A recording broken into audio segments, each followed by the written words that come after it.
ไปดีทำสมเนาะคลิปนี้พาทำสมไปเบิ่งเก็บเห็ดมันแห้งหรอมันร้อนเนาะก็ไม่คำดูเบิร์เนาะทำสมเนาะเลยแห้งเป็นแบบนี้เนาะกาดหอนขนาดน้ำสมไอไฟสูงเลยเก็บเห็ดหน้าดำเนาะมือจะดำมดผิวในเสียอะไรนะสมปุ๊บไฟเนาะฮ้อนได้สมเนาะสมยังงามเนาะแต่ยังไปแห้งหมดเลยเนาะต้องมาเก็บตลอดโดนๆมาคำเนาะแห้งแล้วกันนะถ้าแห้งบางเดือนนี่ตัวแห้งจะได้น้ำหนักเนาะแต่ละสาวแต่ละตัวเด็กเก็บตลอดเลยค่ะสมวัน1 ชั่วโมง 2 ชั่วโมงเข้ามาเก็บจะมาปีนดูเบอร์ไหนเนาะดีงาม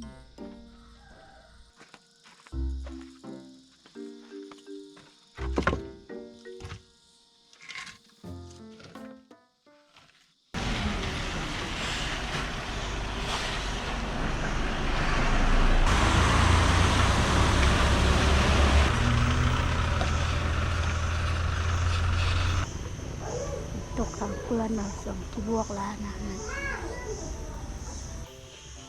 น่าอะไรนี่ตัวมันน่าอะไรนี่มันนั่งเราก็ตาไปคลิป คิดโพโซเฮ็ดว่านางตอนพ่อเนาะคอยไปมาซะเนาะมื้อนี้พ่อไอ้ป้องว่าไปแต่ตอน1 โมงกลางคืนเนี่ยทำซ้ำเอาไปใส่ไปพร้อมโตไปเห็นเต็นมาเนาะกำลังนอนรับอยู่เนาะออกไป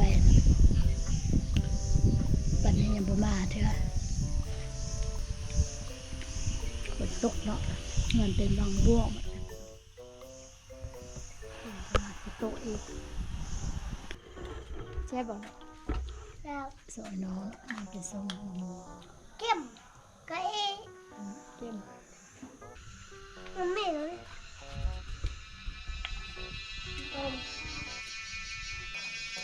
ต้นเลย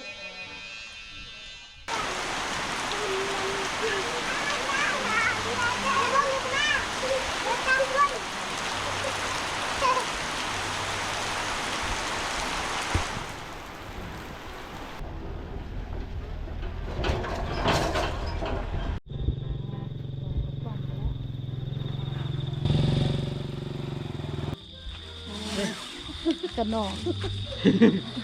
นี่ เสียงเนาะ หน่วยลาวทั่วคนระยองขึ้นเลย เสียผู้บ่าวป้องสิง่ายเห็ดแดงเอามาเฮือนไม่ป้อง ไปดีเขาไหม ขึ้นอีกใจแล้วกันไปเซอร์มันจะบ่หอแฮมคนหอน มาใจออกอันนี้มันตัวน้ำ แม่ อันนี้มัน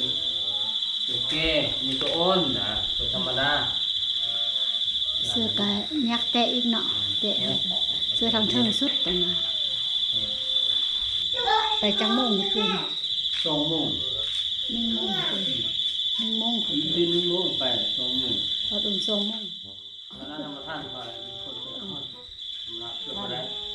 ยามมันมือ บ่ฮอดเมื่อกี้จะประมาณ6 โมงอาจารย์ว่า7 โมงติด ยามมืดมือเลยบริษัท ก็สิกินทอง ยังไม่ไปเลย พ่อไปมาดีไป เมื่อกี้เราไป ตู้ไป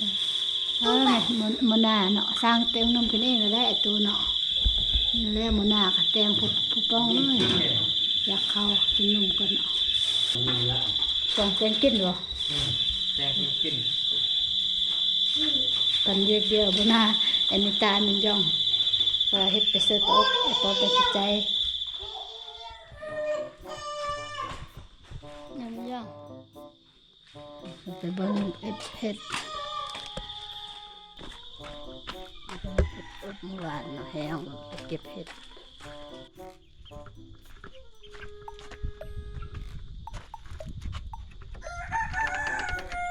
เ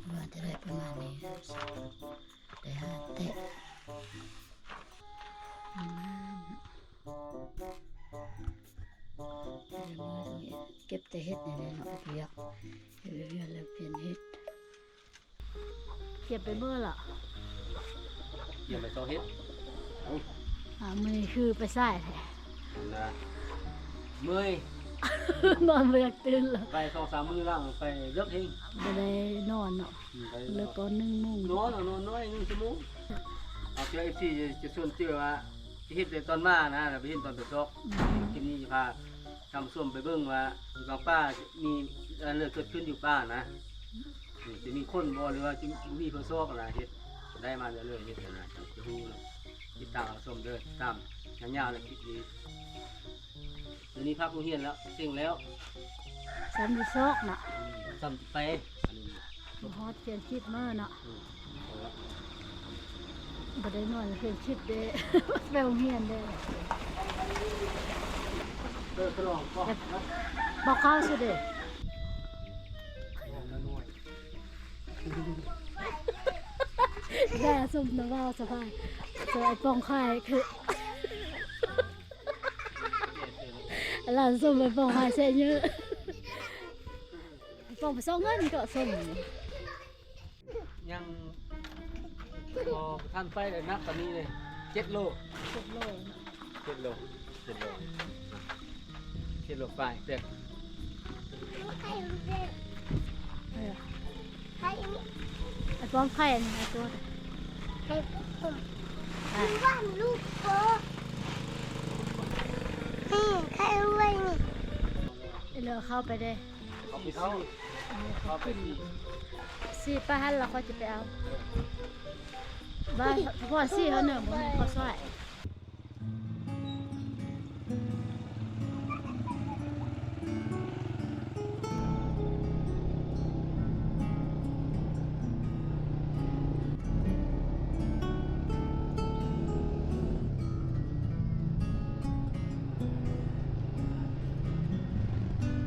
รถบ้านไปพุ่นเลยนี่เลิกได้ป่ะคนหลายเฮงเออ คนเมียคนไหล ได้ทีนี้ เขามาซ้อเขามาสวยเอาไปทอดเขาไปเหมือนละ ได้แล้วเนี่ยนี่เนี่ยนี่ไอจะมาบ่ได้บ่เปเยอะเฮงเนาะน้องเปน้อยไปได้ไอเยอะสำนี้อยู่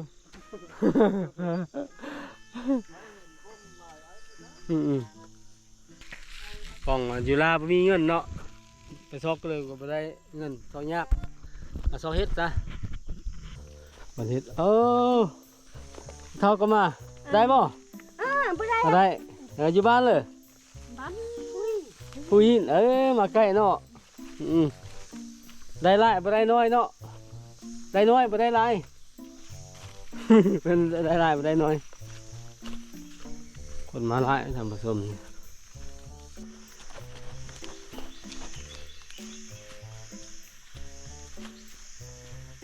ทำสมอันนี้แม่นโดนที่เฮ็ดออกเนาะจะมาสวยบ่ทันเขาเจ้าแล้วเท่านี้มันหลายบ้านเลยมาซอกบนนี้ได้เฮ็ดบ่เฮามื้อนี้9 โมงจะมาก็ละมาแต่12 โมงกลางคืนนะปองมาทางนี้นะโอ้ได้เอเทเต็มเลยเนาะอาจารย์โมงมา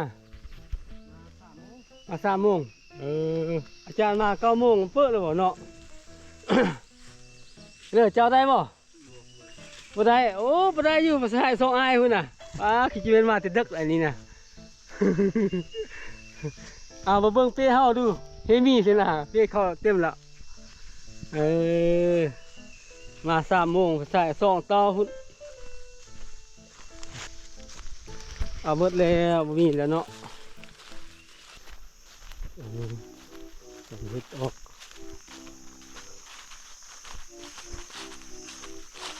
กได้บ่ได้บ่เฮ็ดแม่ดิพ่อดิไปทั้งเลยเซ็งแล้วเฮียนเซ็งแล้วมอเลยบ่เข้าเฮียนเข้าบ่เข้าหมอปอเลยปอ5อยู่บ้านน้องโอนปอ5ซื้อเลยน้ำไม้มั่วได้เฮ็ดที่ได้ มาพี่ได้เฮ็ดนางไม้มั่วท่านผู้ชมเข้าปอฮะอันนี้เป็นบรรยากาศกลางป่าท่านผู้ชมคลิปต้นคลิปนั่นจะเห็นแต่เป้เมื่อนะเต้นกับเป้เมื่อนะคือนี่แหละได้มาย่างเกือบได้ชั่วโมงเลยไม่ทันได้เฮ็ดเลยได้เฮ็ดเลยได้เฮ็ดแต่2-3 ดอกเนาะบางคนบางFCอยากจะรู้ว่ามาทอดกับป้านั้นเป็นยังไงนะมาจะง่ายหรือยากในการทอดเฮ็ดนะเห็นว่าปีเมื่อแต่ละมือเนี่ยเต็มเนาะคือว่าไม่ได้ท่ายฟ้าฝนตกกองมามันยุ่งยากเลยมันนี่ฟ้าแดดเลยเอากองมาท่ายให้เพิ่งเป็นเลยปองเมื่อยป่ะเมื่อย ของว่าย่าเมื่อยเลยพี่เห็นเลยคือจวบพ้นลำทางแล้วทำสมเนาะเอามาเข้าไปเอามานะว่าปีนี้ราคาโลเท่าเลยบางคนอาจจะถามราคาเริ่มต้นประมาณ1,000,000แหละทำสมเนี่ยจะเป็นแบบนี้เห็ดนะ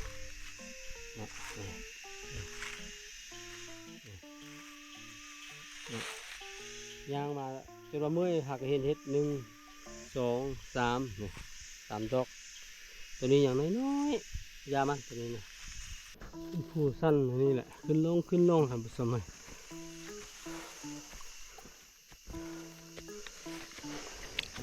ป่องอยู่เตอร์เริ่มเมื่อยป่ะ เฮ้ย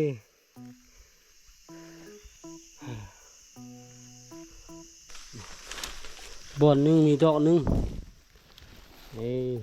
งามป่ะมีกี่ดอกเนาะจะเต็มเปียเนาะ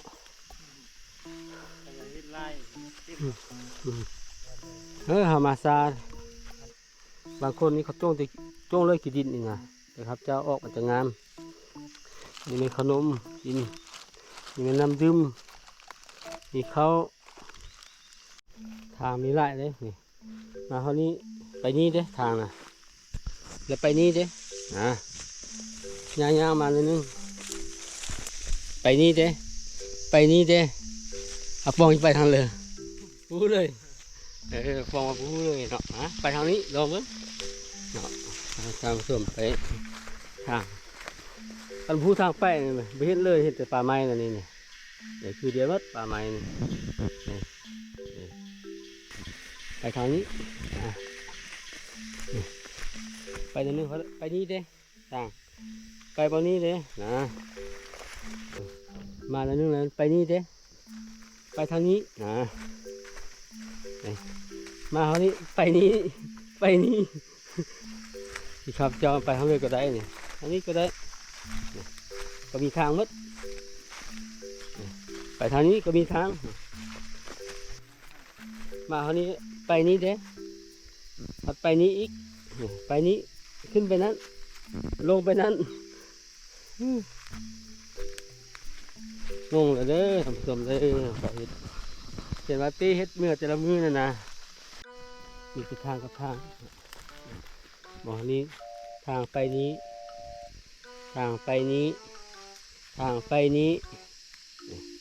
เราจะไปนี้ก็ได้โอ้เรามาเจอเฮ็ดนี่โพสคลิปเยอะเองเนาะเราได้ป่ะรอบ2แล้วเจ้ารอบที่2แล้วนั่นจักเทื่อละ2 เทื่อโอ้ได้แล้วนั่น2 เทื่อที่2ได้อันเต็มกระติบเลยนะที่บ้านเลยอยู่ท่าโจกผสมเราอยู่ท่าโจกมาใกล้เลยทางขึ้นภูลงห้วยนี่อันนี้จะขึ้นฝั่งเหนืออีกนะ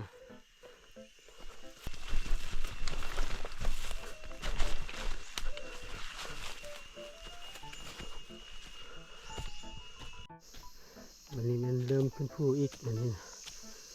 ข้างซ้ายนั้นเก่งเลยได้2 เที่ยวแล้วแต่ปองอยู่ดูพุ่นเห็นเลยเมื่อยป่ะ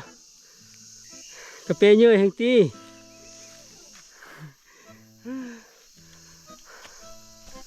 เมื่อยท่านผู้ชมดูหอมฮ้อนหอมลายเมื่อยหลายอันนี้ต้นแป๊กท่านผู้ชมต้นแป๊กตอนเฮ็ดนี่เฮ็ดแดงอย่างนี้แหละมันอยู่แบบนี้ซอยยะมันนี่นะมาสอยให้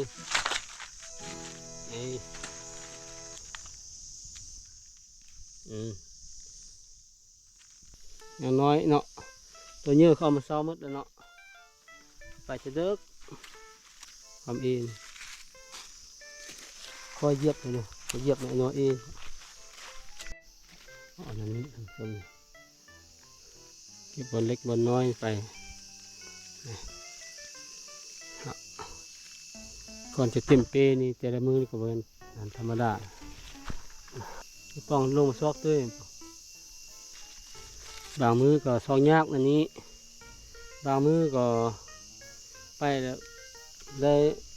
จวบโดนเดียวนี่ก็เต็มเลยนะบางมือไปก็บ่ได้จักใบผู้เลอหูสูดปลูกเฮ็ดตัวนี้นะบอกเลยเด้อเนาะจะลองมาปลูกบ้างนะมาถามFCบางว่าปลูกจะออกบ่เฮ็ดตัวนี้นะเฮ็ดแดงนี่ได้บ่เฮ็ดอันนี้นะเนาะปลูกออกบ่นะเฮียละจำเสริมที่คนไปนี่นะแล้วพอเห็นไอ้นี่นี่คือเกือบจะนี่ได้แล้วนี่เห็ดแดงเนาะเท่าขี้ทางใหญ่นี่ได้นี่พอจวบจะเนาะตอนนี้เสียดายดีเนาะนี่อันเดียวนั้นเลยนี่เลยมันแท้ก็จะนอนเก็บเป็นไงเดี๋ยวนอนเก็บเลยไม่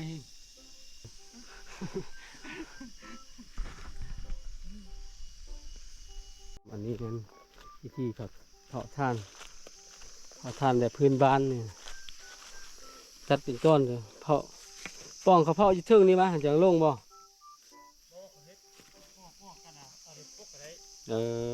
เอาลงนี้เนาะ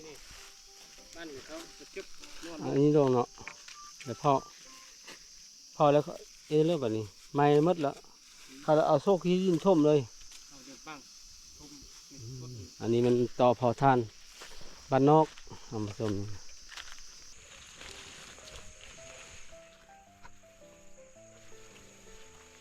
อันนี้มันหน้าเก่าเขาเจ้าแต่สมัยเลย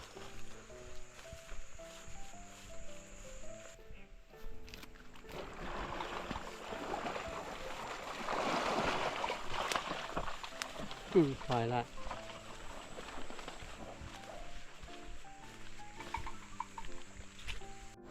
ทำส้มอันนี้นี่ทางป้าเขาเป็นอันนี้เลยหลายคนเทเนาะคนเทขอเบิ้งเลยไหมมานอนได้เจ้ามือละหามือละทำส้มนี่อันนี้ไม่เห็ดกอแดงโอเคเอาขอบใจนี่ได้น้อยเดียวอยู่ยอดเลี้ยงน้ำเลี้ยงอยู่กลับบ้านก่อนขอบใจนะป้าก็มีคนมานอนอันนี้เลยท่านผู้ชมย้ำ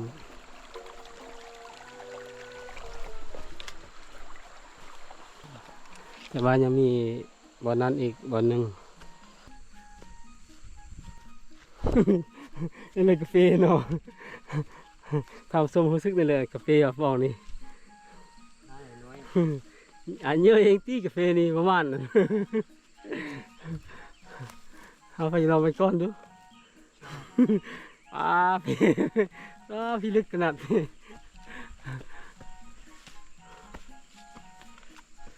ไปดี จะก็มาเนาะมาเลาะเบิ้งเฮ็ดมาเมื่อเลยจ้ะ2 มื้อแต่ไล่ปะหากระดังไฟเสื้อเนาะนี่เนาะนี่นั่นลูกชายเพิ่นได้เนาะเป็นลูกชายบ่นั่นน่ะเพิ่นนั่นน่ะไปโลกก็มา บ่ได้หลายเจ้าเบิ่งเปดินี่แหละคักว่าเปเยอะน่ะ เอาเป็นเยอะปานนั้นเป็นเยอะเฮ็ดกับยานแล้วก็ แม่นแหละเป็นน้ำเปเยอะเฮงเนาะนี่ tại cái nào ไปบ่ได้ เฒ่าก็อย่าย่านเนาะเปเนาะเยอะเฮงเนาะที่สนี่เพิ่น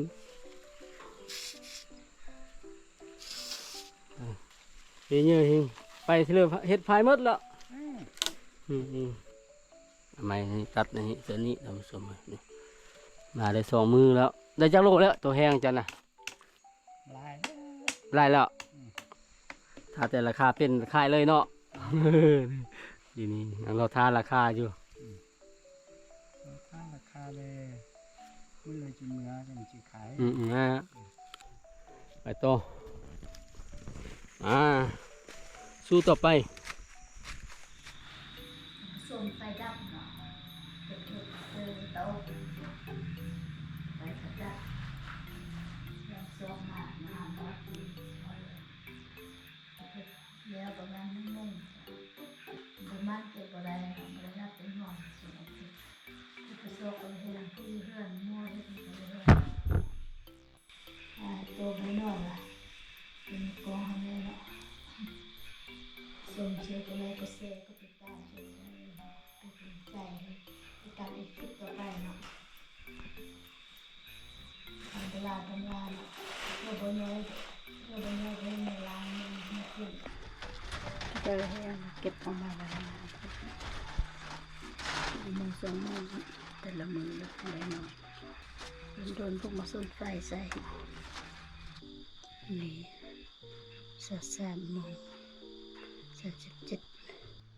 11 โมงไปแล้วประมาณ3 โมงลูกเก็บบีกตัวหนึ่งครับ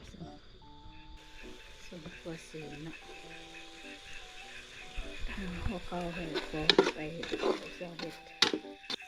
2 โมง 3 นาทีมันได้เยอะมากเลยเนาะจะหาข้าวหาปอไปอีกสิ่งนี้พอสิ่งนี้ดึงนมเดี๋ยวจะความหนักเดี๋ยวจิบมันเครื่องใช้มันจะสูงแต่คนไป คนปีนเขา ใส่เป็นมือเล็ก เขาลดเลือกนี่เดียวจะให้มูนี่มูเด้เป็นมูเป็นโค เขาก็แจ้งผ่านครับเจ้านี่เขาแจ้งก็ที่ ปล่องได้นี่เหรอนะ เกณฑ์ที่สุด เสร็จก็ไล่ก็แซ่เป็นกำลังใจเลยสิส่ง1 โมง 15 นาทีเก็บไปแล้วอ่ะไปแล้วพอจะกำลังจะได้นอนแล้วเนาะเป็นมืออ่ะได้ลาย สำเร็จวันนี้ ลายประตูงาม อันนี้ว่าอันไป ไป1 โมง แต่1 โมงยังประทันเขาเลยเนาะลุกแต่เฮือนเขาแล้วนอนเฝ้าจนเฮ็ด เลื่อนไป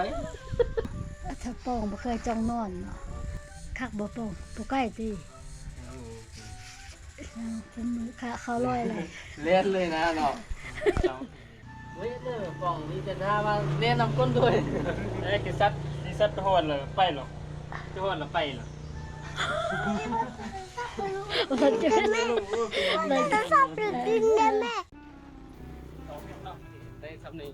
ได้อบก่อน ไปทำงาน